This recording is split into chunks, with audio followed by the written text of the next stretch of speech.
if you concentrate solely on your career, you can get a long way in your career. And I would say that that's a strategy that a minority of men preferentially do. That's all they do. They work like 70, 80 hours a week. They go flat out on their career. They're staking everything on the small probability of exceptional status in a narrow domain.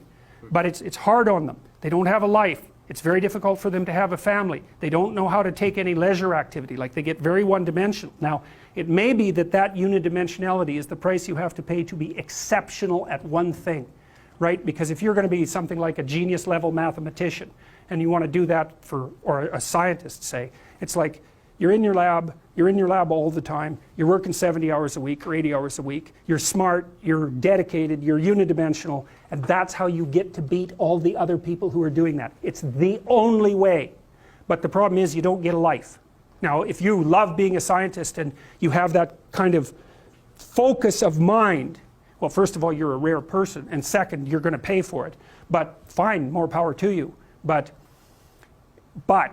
it's a risky business to do that. You sacrifice a lot for it. You know, and I would say most often, if you're speaking about having a healthy life, that isn't what you do. You spread yourself out more. So, you know, you have a family, you have some things that you do outside of work that are meaningful to you and useful. You have a network of friends. Well, those 3 things alone, or 4 things alone, are plenty to keep you well oriented. And then if one of those things collapses, you know, everything doesn't go. Now, the price you pay for that is the more you strive to optimize that balance, the less likely you are to be fantastically successful at any single one of them. But you might have a very, you know, if you consider your life as a whole, that might be a winning strategy. One of the things Carl Jung said, I really liked this. He thought that men went after perfection and women went after wholeness. So they're different value, they're different, there's something different at the top of the value hierarchy.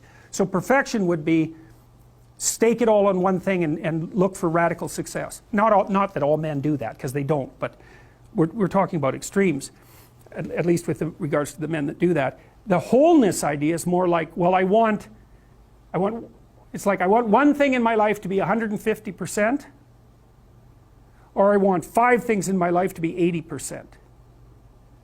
Well, there's a lot more richness in a life where you have 5 things operating at 80%, but you're not operating at any of them at 150%.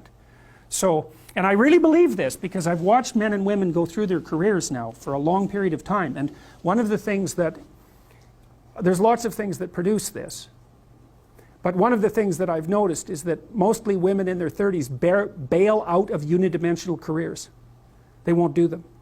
They won't put in the 80 hours a week that they would have to put in order to dominate that particular area. And it isn't, the reason that they won't do it is because they decide it's not worth it. And no wonder, because why would that be worth it? You have to ask yourself that. It's like, well, you want to be an outstanding scientist. It's like, okay, really, that's what you want, because that means that's what you do. Because you're competing with other people, you know, they're smart, they're hardworking, and if you want to be at the top, you have to be smarter and work harder than any of them. And working hard means working long hours. I mean, it also means working diligently, but in the final analysis, it's also an additive issue. If I'm smart and hardworking and I can crank out for 70 hours a week, and you do it for 30, it's like, in 2 years, I'm so far ahead of you, you will never, ever catch up. So, anyways. And I think partly, maybe part of the reason too that women are oriented that way more than men, I think there's 2 reasons. One is socioeconomic status does not make women more attractive on the mating market, but it does make men more attractive.